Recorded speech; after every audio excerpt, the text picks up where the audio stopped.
ನನ್ನ ಮುಂದೆ ಯಾವನು ಕೆಮ್ಮಂಗಿಲ್ಲ, ನನ್ನ ಮುಂದೆ ಯಾವನಾದ್ರೂ ಕೆಮ್ಮಿದ್ರೆ ಹೂತಾಕ್ಬಿಡ್ತೀನಿ ಅಂತ ಬಾಯಿ ಮಾತಿಗೆ ಹೇಳೋದನ್ನು ನೋಡಿದ್ದೀವಿ. ಹಂಗಂದ್ರೆ ಕೆಮ್ಮಿದ್ರೆ ಕೊಲ್ಲಕ್ಕಾಗತ್ತೇನ್ರಿ? ಕೆಮ್ಮು ಯಾರಿಗೆ ಬರಲ್ಲ ಹೇಳಿ? ಬೀಡಿ ಸೇದಿದ್ರು ಕೆಮ್ಮು ಬರುತ್ತೆ, ಸಿಗರೇಟ್ ಸೇದಿದ್ರು ಕೆಮ್ಮು ಬರುತ್ತೆ, ನಮ್ಮ ಬೆಂಗಳೂರು ಟ್ರಾಫಿಕಲ್ಲಿ ಹೊಗೆ ಕುಡಿದ್ರು ಕೆಮ್ಮು ಬರ್ತದೆ. ಕೆಮ್ಮೋದಕ್ಕೆ ಕೆಮ್ಮೇ ಬರಬೇಕು ಅಂತೇನಿಲ್ಲ. ರೇಗಿಸೋದಕ್ಕೂ ಕೆಮ್ತಾರೆ, ಚಮಕಾಯಿಸೋದಕ್ಕೂ ಕೆಮ್ತಾರೆ, ಸಿಗ್ನಲ್ ಕೊಡೋದಕ್ಕೂ ಕೆಮ್ತಾರೆ. ಅದರಲ್ಲೂ ಕೆಮ್ಮು ಅನ್ನೋದು ಒಂಥರ ರೊಮ್ಯಾಂಟಿಕ್ ಸಿಗ್ನಲ್. ಆದರೆ ಇಲ್ಲೊಂದು ಫ್ಯಾಮಿಲಿ ಪಕ್ಕದ ಮನೆಯವನು ಕೆಮ್ದ ಅಂತ ಹಿಡ್ಕೊಂಡು ಹೊಡೆದು ಕೊಂದೇ ಬಿಟ್ಟೈತೆ. ಎಂಥ ಕಾಲ ಬಂತು ನೋಡಿ. ಕೆಮ್ಮಿದ್ರೆ ಕೊಂದೇ ಬಿಡೋದ. ಹಿಂಗೆ ಕೆಮ್ಮಿದಕ್ಕೆ ಒದೆ ತಿಂದು ಜೀವ ಬಿಟ್ಟವನು ವಿನೋದ್ ಕುಮಾರ್ ಜೈನ್ ಅಂತ, ರಾಜಸ್ಥಾನದ ಹುಡುಗ. ಹೊಟ್ಟೆ ಪಾಡಿಗೆ ಅಂತ ಅಲ್ಲಿಂದ ಬಂದು ಈ ಬಿಡುದಿನಲ್ಲಿ ಯಾವುದೋ ಕಂಪ್ನಿಲಿ ಕೆಲಸ ಮಾಡ್ಕೊಂಡಿದ್ದಂತೆ. ಕೆಲಸಕ್ಕೆ ಓಡಾಡೋದಕ್ಕೆ ಹತ್ರ ಆಗುತ್ತೆ ಅಂತ ಹೇಳ್ಬಿಟ್ಟು ವಾಜರಳ್ಳಿಲಿ ಒಂದು ರೂಮ್ ಮಾಡ್ಕೊಂಡಿದ್ದಂತೆ.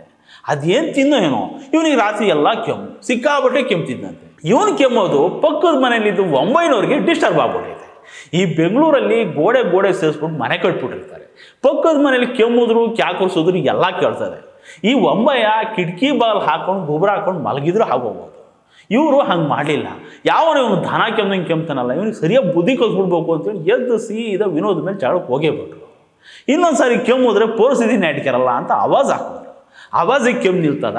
ನಿಂತಿಲ್ಲ. ಹಿಡ್ಕೊಂಡು ಹೊಡೆದ್ರೆ ಕೆಮ್ಮು ನಿಲ್ತದ? ನಿಂತಿಲ್ಲ. ಮತ್ತೆ ಹೊಡೆದ್ರೆ ಕೆಮ್ಮು ನಿಲ್ತದ? ನಿಂತೋಯ್ತು. ಉಸಿರೇ ನಿಂತೋಯ್ತು. ಉಸಿರು ನಿಂತೋದ್ಮೇಲೆ ಕೆಮ್ಮು ಎಲ್ಲಿಂದ ಬರ್ತದೆ ಹೇಳಿ? ಪೊಲೀಸರು ಬಂದರು. ಕೆಮ್ಮು ನಿಲ್ಸೋಕೆ ಅಂತ ಬಂದು ಈ ಹುಡುಗನ ಉಸಿರೇ ನಿಲ್ಸ್ಬಿಟ್ಟ ಹೊಂಬಯ್ಯ ಇವಾಗ ತಲೆ ಮರ್ಸ್ಕೊಂಡು ಓಡೋಗ್ಬಿಟ್ಟವನೆ. ಒಂದು ಕೆಮ್ಮು ನಿಲ್ಸೋದಕ್ಕೆ ಜೀವ ಕಳಿಬೇಕಿತ್ತ ಅಂತ. ಪಾಪ ಆ ಹುಡುಗ ಅದೇನು ಕನಸು ಕಟ್ಕೊಂಡು ಅಷ್ಟು ದೂರದಿಂದ ಇಲ್ಲಿಗೆ ಬಂದು ದುಡಿತಿದ್ನೋ ಏನೋ, ಅವನನ್ನೇ ನಂಬ್ಕೊಂಡು ಅದೆಷ್ಟು ಜೀವಗಳು ಅಲ್ಲಿ ಕಾಯ್ತಿದ್ದಾವೋ ಏನೋ. ಕೆಮ್ದ ಅಂತ ಕೊಂದೇ ಬಿಟ್ರಲ್ಲ. ಪಕ್ಕದ ಮನೇಲಿ ಕೆಮ್ದವನನ್ನ ತಡ್ಕೊಳಕ್ಕೂ ಆಗದಿರೋ ಅಷ್ಟು ತಾಳ್ಮೆ ಇಲ್ಲ ನಮ್ಮ ಜನಕ್ಕೆ ಅಂದರೆ ಏನು ಹೇಳೋದು ಹೇಳಿ? ಅಷ್ಟು ಸಹಿಸ್ಕೊಳಕ್ಕಾಗದಿರೋ ಅಷ್ಟು ಅಹಂಕಾರನ. ಇದು ಬರೀ ಅಹಂಕಾರ ಅಲ್ಲ ಕಣ್ರಿ, ದುರಹಂಕಾರ. ಇವಾಗ ಈ ಹೊಂಬೈನ್ ಫ್ಯಾಮಿಲಿ ಊರು ಬಿಟ್ಟಿದೆ.